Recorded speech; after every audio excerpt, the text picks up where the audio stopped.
Hello दोस्तों, नमस्कार। मैं आज फिर से हाजिर हूँ आपके अपने यूट्यूब चैनल जनरल स्टडी पर।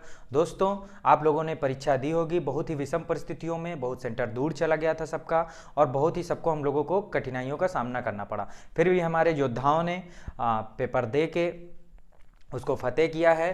तो दोस्तों, जैसा आप लोगों को पता होगा, हमारा 15 और 16 अक्टूबर को यूपी पेट 2022 का एग्ज़ाम था। ठीक, उसमें हमारे बहुत सारे क्वेश्चन आए थे। अभी हमारे यूट्यूब पे आप लोगों को पता होगा, हमारे यूट्यूब पे सिर्फ पॉलिटी की क्लास चल रही है। ठीक, उसमें हमारा सब कुछ पूरा लाइन से चल रहा है। उसमें सिलेबस भी हमने डिस्कस किया है पहली क्लास में। उसके बाद हमने लगभग 23-24 क्लासें डिस्कस कर ली, 25 क्लासें लगभग हम लोगों ने पढ़ ली हैं। 25 क्लासों में हमने स्थानीय स्वशासन के बारे में जान लिया है।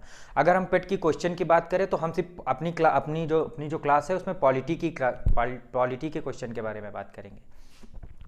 तो दोस्तों, पॉलिटी के क्वेश्चन लगभग हमारे जो चारों शिफ्ट में अगर बात करें, देखो पहले 15 को 2 शिफ्टों में पेपर हुआ, first shift and second shift. 16 में भी हुआ first shift and second shift. अगर 4 पेपर को मिला के बात करें तो लगभग 22 क्वेश्चन जो थे वो पॉलिटी के आए थे। हम पूरा लिख के लाए हैं कौन कौन से क्वेश्चन आए थे और कितने क्वेश्चन आए थे, कौन सी शिफ्ट में कितने क्वेश्चन आए थे। 22 क्वेश्चन आए थे चारों शिफ्टों को मिला के। और दोस्तों, ये जान के आपको आश्चर्य होगा और हम बहुत ही खुशी भी होगी कि 22 क्वेश्चन में 19 क्वेश्चन हमारी क्लास से थे, जो अभी हमारी पूरी पॉलिटी पूरी नहीं हो पाई है, क्योंकि हमने सिलेबस में 21 टॉपिक डिस्कस किए थे। 21 टॉपिक मुझे पढ़ना है, अभी हमने 12 टॉपिक सिर्फ पढ़े हैं। 12 टॉपिक में से 19 क्वेश्चन आ गए, सोचो दोस्तों। इसी तरह हम और भी सारे सब्जेक्ट लेके आएंगे, पॉलिटी के अलावा हिस्ट्री भी, ज्योग्राफी भी, बहुत सारे लेके आएंगे। लेकिन ये बहुत बड़ी उपलब्धि है हमारे लिए कि 22 में से 19 क्वेश्चन। अभी 3 क्वेश्चन क्यों नहीं आए ये भी हम बता रहे हैं। 3 क्वेश्चन इसलिए नहीं आए हैं क्योंकि हमने भाग 9 तक पढ़ा है। भाग 9 में क्या है, हमारा स्थानीय स्वशासन, लास्ट क्लास मेरी वही पढ़ी हुई है, अभी आगे हमने पढ़ा नहीं है। और ये जो 3 क्वेश्चन आए थे ये इसके आगे के आ गए थे। ठीक, अभी हम सारे क्वेश्चन के बारे में पॉइंट टू पॉइंट जानेंगे, कौन से क्वेश्चन आए थे। आप लोग खुद देखिएगा क्लास में जाके, या जिन्होंने क्लास देखी उनको पता होगा कि ये हमने पढ़ाया है कि नहीं पढ़ाया है। और सबसे पहली बात तो इतनी बड़ी उपलब्धि पाने में एक हमारा और योगदान है कि सबसे पहले मैं क्या करता हूं, अपने ऊपर फॉलो करता हूं। मैंने खुद बहुत सारे एग्जाम दिए हैं, उस पर फॉलो करता हूं कि कौन सा क्वेश्चन इंपॉर्टेंट है, कौन सा नहीं है। उसको पहले मैं एनालिसिस करता हूं 2-3 किताबों द्वारा। उसके बाद अगर हाँ मुझे लगता है ये आपके सामने लाना चाहिए, प्रस्तुत करना चाहिए, तो मैं उसको लेके आ जाता हूं। और तभी मात्र 25 क्लासों में हमारे 19 क्वेश्चन फंसे हुए हैं। और भी सबसे बड़ी बात है, अगर आप परसेंटाइल देखिए तो कितने परसेंट, अभी 3 क्वेश्चन क्यों नहीं, अगर मैं आगे वाला टॉपिक पढ़ाता तो मैं गारंटी के साथ कहता हूं ये 3 क्वेश्चन भी मेरी क्लास से आते हैं। आप लोग खुद देखिए, अभी मैं एक एक क्वेश्चन लिखूंगा, आप लोग देखिएगा और क्लास में जाके देखिएगा, और जो देख रहे हैं उनको तो पता ही होगा कि ये हमने पढ़ाया है कि नहीं पढ़ाया है। ठीक, तो दोस्तों फर्स्ट शिफ्ट में हम बात करें, एक सेकेंड।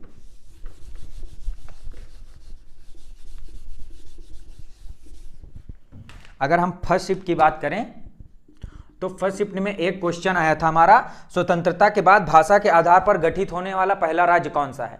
तो दोस्तों देखिएगा, हमने बताया है क्लास में, हमारी लगभग 4th या 5वीं क्लास है, उसमें हमने डिस्कस किया है कि स्वतंत्रता के बाद हमारा भाषा के आधार पर गठित होने वाला पहला राज्य कौन सा था, आंध्र प्रदेश था। ठीक, अगर हम 15 अक्टूबर फर्स्ट शिफ्ट की बात करें तो क्वेश्चन आए थे 5 क्वेश्चन आए थे। और मैं आपको बता दूं, 5 क्वेश्चन जो पॉलिटी के आए थे वो सारी हमारी क्लास से आए थे। आप लोग खुद बताइएगा हमने पढ़ाया है कि नहीं पढ़ाया है। देखो, एक ये क्वेश्चन हो गया, भाषा के आधार पर गठित होने वाला पहला राज्य, भाषा के आधार पर गठित होने वाला पहला राज्य।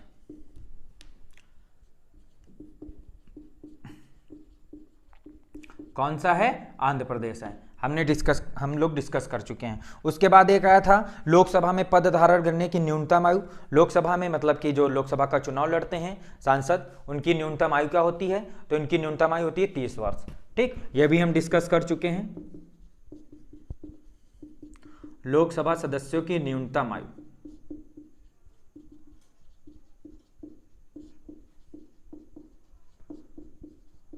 30 वर्ष।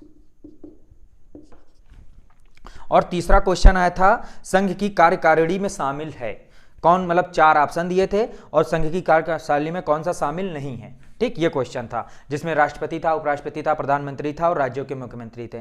कॉमन सी बात है, जब हमने संघ कार्यपालिका पढ़ाई थी उसमें हमने डिस्कस किया था संघ क्या होता है, राज्य क्या होता है, संघ में कौन कौन होता है, राज्य में कौन कौन होता है। तो इसमें जो राज्यों के मुख्यमंत्री थे उसको हटा देना था।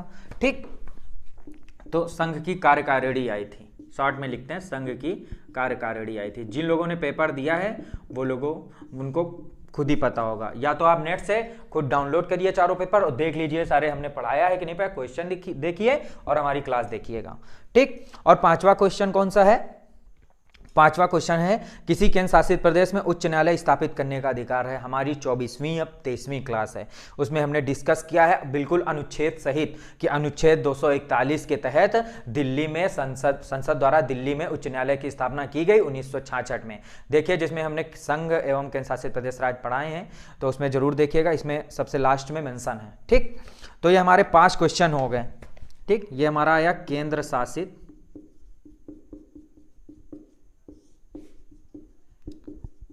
प्रदेश में हाई कोर्ट की स्थापना कौन करता है, तो ये संसद करती है। ठीक, हमने अपनी क्लास में डिस्कस किया है। अगर आप सीरियस होकर देख रहे होंगे मेरी क्लास तो ये 5 क्वेश्चन आप सही करके आए होंगे, जिसका फर्स्ट शिफ्ट में पेपर था। अगर हम सेकेंड शिफ्ट की बात करें, सेकेंड शिफ्ट में कितने क्वेश्चन आए थे, सेकेंड शिफ्ट में 6 क्वेश्चन आए थे। ठीक, 6 क्वेश्चन कौन कौन से आए थे, देखो सबसे पहला क्वेश्चन था हमारा लोकसभा सत्र को स्थगित करने की शक्ति किसको प्राप्त है। जो हमारा हमने बताया था जब हम लोगों ने राष्ट्रपति पढ़ा था उसमें बताया था कि सत्र को स्थगित करने की, सत्र को बुलाने की, सत्र को खत्म करने की किसकी शक्ति है, राष्ट्रपति की शक्ति है। ठीक, तो हमने क्या पढ़ा था, लोकसभा सत्र को स्थगित करने का, स्थगित करने का अधिकार किसको है, राष्ट्रपति को।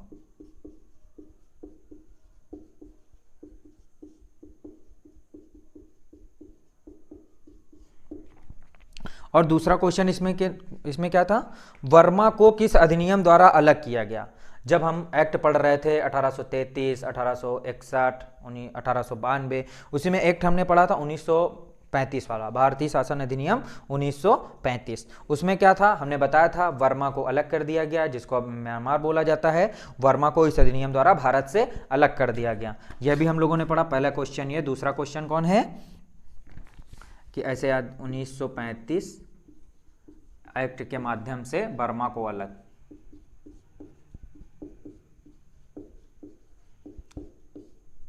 ठीक, और हमारा तीसरा क्वेश्चन कौन सा आया था पॉलिटी का, अल्पसंख्यकों के हितों का संरक्षण कौन से अनुच्छेद में है। देखिएगा, हम जो मूल अधिकार वाली क्लास है उसमें हमने बिल्कुल बकायदा लिखाया है अल्पसंख्यकों के हितों का संरक्षण अनुच्छेद 29।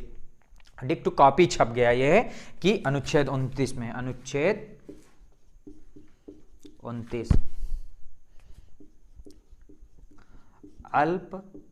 अल्पसंख्यकों के हितों का संरक्षण।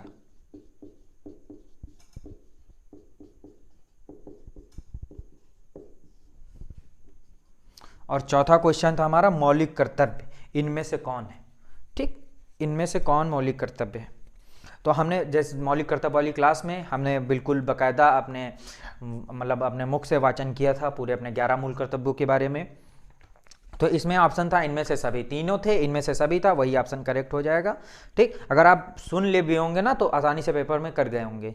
उसके बाद हमारा 5वां क्वेश्चन था, हमने बिल्कुल इसको बकायदा लिखाया था कि मोस्ट इंपॉर्टेंट है कि सामान्य न्याय एवं निःशुल्क विधिक सहायता किस संविधान संशोधन के तहत जोड़ा गया, 42वें संविधान संशोधन के तहत। यह हमारा देखिएगा राजनीति निदेशक तत्व जो है, राजकीय नीति निदेशक तत्व, उसकी जो क्लास है उसमें यह लिखा है हमने कि सामान्य न्याय एवं विधुल्क, सामान्य न्याय एवं निःशुल्क विधिक सहायता कौन से संविधान संशोधन के तहत जोड़ा गया, 42वें संविधान संशोधन के तहत।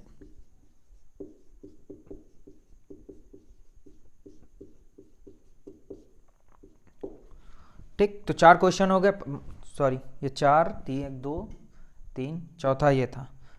ये पांचवा है, चौथा ये पांचवा लिखे मौलिक कर्तव्य वाला, है ना, जो हमने बताया मौलिक कर्तव्य। ये हम सेकेंड शिफ्ट की बात कर रहे हैं 15 अक्टूबर की।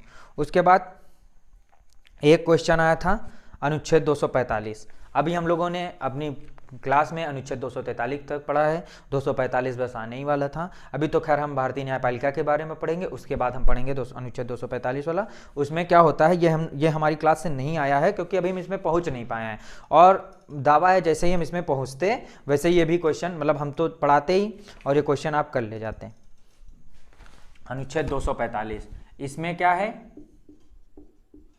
इसमें यह है जैसे संघ में केंद्र को कानून बनाने का अधिकार है पूरे भारत में, और राज्य को, जो राज्य का क्षेत्र है उसमें राज्य को कानून बनाने का अधिकार है। इसमें यह ऑप्शन था कानून बनाने का अधिकार या कानून बनाने का, इसमें मेंशन है अनुच्छेद 245 में। ऑप्शन मुझे अच्छी तरीके से याद नहीं है, पर इसमें कानून बनाने का एक ऑप्शन था, तो वही इसका सही राइट आंसर होगा। ठीक, और ये इसी वजह से नहीं आया क्योंकि हम लोगों ने पढ़ा नहीं, फिर कह रहा हूं। उसके बाद हमारे 6 क्वेश्चन हो गए, 6 में 5 क्वेश्चन हमारी क्लास से। देखिएगा 6 में 5 क्वेश्चन हमारी क्लास से। अगर आप एक मतलब 10% भी अगर सीरियस होंगे ना तो आसानी से कर ले गए होंगे। उसके बाद हम बात करेंगे थर्ड शिफ्ट की। देखो दोस्तों, इसमें ये हमारा पहला, उसको जानने से पहले हम बात करेंगे इसमें हमारे चार ही क्वेश्चन हो पाए। ठीक, पांचवा क्वेश्चन कौन सा था, छूट गया हमारा।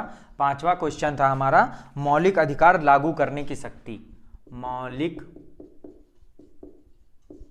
अधिकार लागू करने की शक्ति। देखो, अगर आप क्लास को लिख रहे होंगे तो मूल अधिकार वाली क्लास में देखिएगा, हमने बिल्कुल ऐसे ही लिखाया है कि मूल अधिकार लागू करने की शक्ति अनुच्छेद 32 के तहत कौन करता है, सर्वोच्च न्यायालय, और अनुच्छेद 226 के तहत हाई कोर्ट। ठीक, तो लागू करने की शक्ति किसको प्राप्त है, हाई कोर्ट को प्राप्त है, सुप्रीम कोर्ट को प्राप्त है। हमने बकायदा अनुच्छेद के तहत लिखा है, किस अनुच्छेद के तहत सर्वोच्च न्यायालय मतलब सुप्रीम कोर्ट को प्राप्त है, और किस अनुच्छेद के तहत हाई कोर्ट को प्राप्त है। ठीक, तो हमारे 5 क्वेश्चन ये हो गए, 5 ये हो गए। छठा ये था जो हमारी क्लास से नहीं आया, हम खुद बता रहे हैं। ठीक, अब हम बात करेंगे 16 अक्टूबर को जो फर्स्ट शिफ्ट वाला एग्जाम था। फर्स्ट शिफ्ट की बात करें, फर्स्ट शिफ्ट में हमारे आए थे 5 क्वेश्चन, और 5 ही हमारी क्लास से आए थे। देखिएगा, हम खुद बता रहे, देखो पहला क्वेश्चन कौन सा आया था, राज्य के मतलब जो डीपीएसपी है, डीपीएसपी किस देश से प्रेरित है।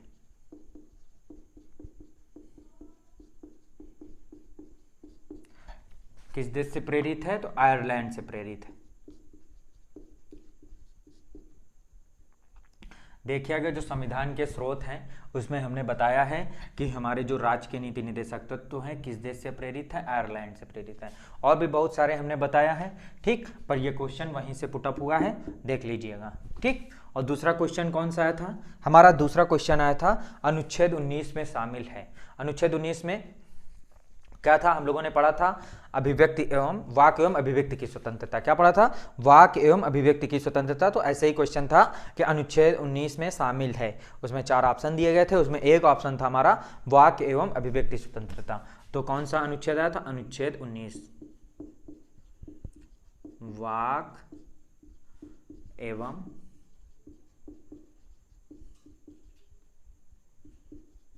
अभिव्यक्ति स्वतंत्रता।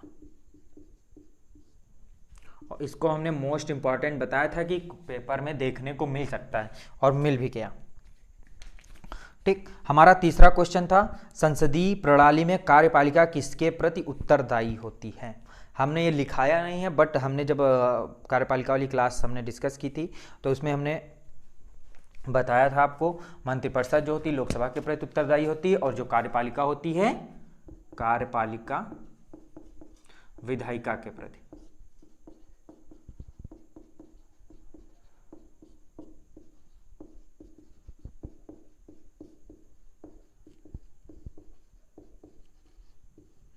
हालांकि विधायिका ऑप्शन में नहीं था, बदल के दिया था विधानमंडल। क्या इसका नाम बदल के दिया था, विधानमंडल, जिसका मतलब विधायिका ही होता है। ठीक, देखो किताबों में तो बहुत कुछ लिखा रहता है और यूट्यूब में बहुत सारे ऐसे टीचर हैं जो मतलब आपको पढ़ाते लें, लेकिन जो पढ़ाते हैं बहुत अच्छा पढ़ाते हैं, ठीक, सब कुछ लिखा देते हैं, पेपर भी उन्हीं से आता है, लेकिन जब वहाँ आप एग्जाम हॉल में बैठते हो तो आपका प्रेजेंस ऑफ माइंड क्या कहता है वहाँ पे डिपेंड। देखो डिक टू क्वेश्चन तो छप नहीं जाएगा कि हाँ अनुच्छेद 19 में ये है, अनुच्छेद 19 में क्या है, अनुच्छेद है, कुछ क्वेश्चन आते हैं, पर कुछ क्वेश्चन आते हैं कॉन्सेप्ट बेस पे, जहाँ पे आपका IQ लेवल चेक होता है कि आप कहाँ तक पहुँच सकते हो। वो टीचर पढ़ा नहीं सकता है, क्योंकि जैसे मान लो आप एलिमिनेशन की पद्धति से आप ये ऑप्शन हटा सकते हो, वो ऑप्शन हटा सकते हो, ये सही हो सकता है, यहाँ ये सही हो सकता है। अब देखो 100 के 100 क्वेश्चन जो होते हैं वो आते किसी को नहीं है कि 100 में 100 आ रहे हैं, किसी को 100 में 90 आ रहे हैं, 100 में 80 आ रहे हैं। थोड़ा बहुत, या हम कहें कि थोड़ा अपना माइंड लगाने की जरूरत होती है। जैसे मान लो आप चारों ऑप्शन में 2 ऑप्शन कर ले गए, ठीक, 2 ऑप्शन छटनी कर ले गए, हाँ ये नहीं होगा, ये नहीं होगा, 2 ऑप्शन में आप एलिमिनेट करिए कि कौन सा सही हो सकता है, वो आपकी पद्धति काम करेगी। और क्या, जैसे हमने कार्यपालिका में विधायिका को बताया था, वैसे ही आप इंग्लिश वाला भी देख सकते हैं, इंग्लिश वाला देख सकते हैं। उसके बाद अगर आपको पता है विधायिका को विधानमंडल भी बोला जा सकता है तो आप आसानी से कर सकते हैं। या तो आप तीनों ऑप्शन एलिमिनेट कर दीजिए, हाँ ये नहीं हो सकता, यही बच रहा है, यही हो सकता है, ठीक, एक ये हो गया, ठीक। और हमारा चौथा क्वेश्चन कौन था? भारतीय संविधान की विशेषताएं आई थी, यह भी हमने अपनी क्लास में बखूबी जाना है, ठीक। भारतीय संविधान की विशेषताएं आई थी। और पांचवा क्वेश्चन था भारत की पंचायती राज व्यवस्था कितने स्तर में है। अभी लास्ट क्लास इसी की पड़ी हुई है हमारी कि भारत में पंचायती राज व्यवस्था हमने बखूबी समझाया है कि कब द्विस्तरीय कौन सी समिति लेके आई, त्रिस्तरीय कौन सी समिति सिफारिश लेके आई, है ना। तो भारत की पंचायती राज व्यवस्था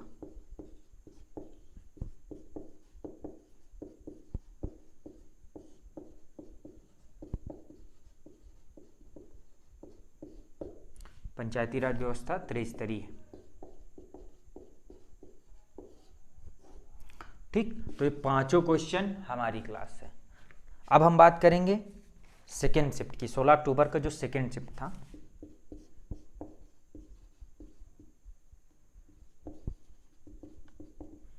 सेकेंड शिफ्ट में कितने क्वेश्चन आए थे? 6 क्वेश्चन आए थे, ठीक। 1 2 3 4 5 6 6 क्वेश्चन आए थे। 6 क्वेश्चन में ये थे कि पहला था हमारा 1935 एक्ट के अनुसार मुख्य न्यायाधीश के साथ कितने न्यायाधीशों की नियुक्ति की गई। तो 6 न्यायाधीशों की नियुक्ति की गई, ठीक। इसमें आया था 1935 सुप्रीम कोर्ट, जो हम मतलब बता चुके हैं आपको क्लास में जब 1935 का एक्ट पढ़ा रहे थे, ठीक। और दूसरा क्वेश्चन आया था हमारा सर्वोच्च न्यायालय के न्यायाधीशों की सेवानिवृत्ति की आयु, मतलब जो सर्वोच्च न्यायालय के न्यायाधीश होते हैं उनकी रिटायरमेंट की आयु क्या होती है, उम्र क्या होती है। तो अभी हम लोगों ने न्यायपालिका पढ़ा नहीं, जस्ट इसी बात हमारा नेक्स्ट टॉपिक है भारतीय न्यायपालिका, जिसमें हम सर्वोच्च न्यायालय और उच्च न्यायालय की बात करेंगे। उसमें हम हालांकि पढ़ते जरूर, लेकिन अब यह हम लोगों ने पढ़ा नहीं, तो ये क्वेश्चन हमारी क्लास से नहीं आया, ठीक। ये जो सर्वोच्च न्यायालय, ये कौन कौन से नहीं आए हम बता दें। सर्वोच्च न्यायालय जो न्यायाधीश होते हैं उनके नियुक्ति की आयु,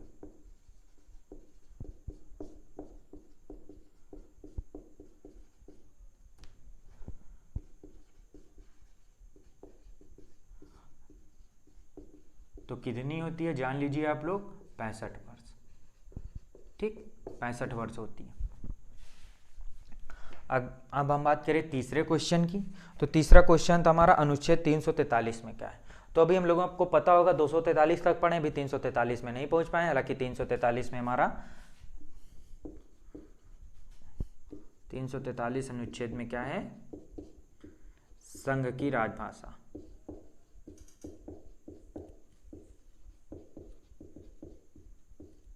ये भाग 17 में है, तो अभी हम भाग 9 में हैं, तो इसी वजह से हम ये पढ़ नहीं पाए। तो एक ये क्वेश्चन हो गया, एक ये क्वेश्चन हो गया, और एक अनुच्छेद 245 वाला, सिर्फ यही 3 क्वेश्चन नहीं आए थे।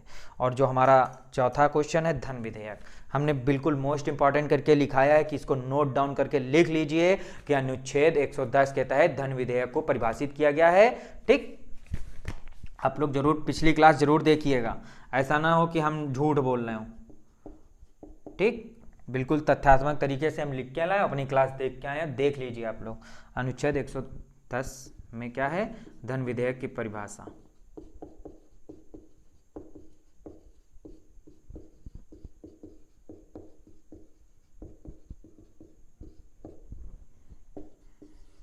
और हमारा चौथा क्वेश्चन कौन सा था? हमारा चौथा क्वेश्चन है, ऐसे बिल्कुल जैसे आया था ना वैसे ही हमने बोला था क्या बोला था? वे आदर्श, मतलब इसमें लिखा वे आदर्श कौन है जिन्हें राज्य को नीतियों के निर्माण करते समय ध्यान रखना है। तो हम जब डीपीएसपी पढ़ रहे थे हमने बताया था जब राज्य भी कोई नियम बनाएगा तो इन नियमों को, जो ये डीपीएसपी हैं, इनको ध्यान में रख के बनाएगा, ऐसे ही बोला था हमने। देखिएगा आप डीपीएसपी वाली क्लास में।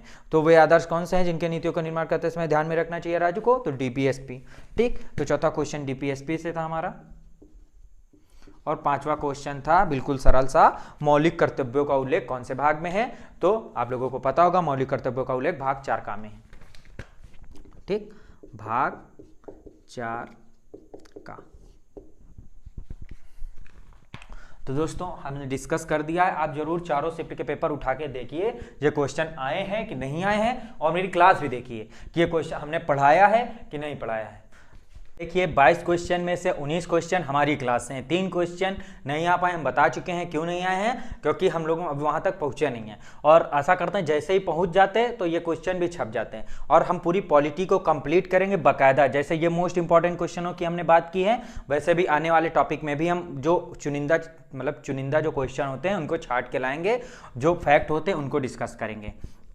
देखो दोस्तों, अभी सब लोगों को लगता होगा कि हमारा चैनल छोटा है, ये कैसे पढ़ाता होगा, कम सब्सक्राइबर हैं। तो मैं आपको बता दूं, कम से कम 2 या 3 पुस्तकों को या बुक्स को हम डिस्कस करते हैं या विश्लेषण करते हैं उसको कि क्या हमें पढ़ाना चाहिए। जैसे मान लो हमें पढ़ाना है स्थानीय स्वशासन, तो हमने पहले दूसरी बुक में दिया, दूसरी बुक में दिया, ठीक, और जो अपना अनुभव है कि हम जो पिछले पेपर देखे हैं उसमें क्या आया है उसको भी साझा करते हैं। उसके बाद हम तभी क्लास को लेके आते हैं हमें क्या क्या क्लास में लाना है। इसी तरह जैसे हम पॉलिटी चला रहे हैं उसी तरह हम हिस्ट्री, ज्योग्राफी सारी क्लास लेके आएंगे, और मैं दावा करता हूं कि ज़्यादा से ज़्यादा क्वेश्चन हमारी क्लास से देखने को मिलेंगे। अगर मैं हिस्ट्री और ज्योग्राफी वगैरह सब अपने चैनल में आ जाता लेके, तो बहुत सारे क्वेश्चन हमारी जीएस से फंस जाते हैं।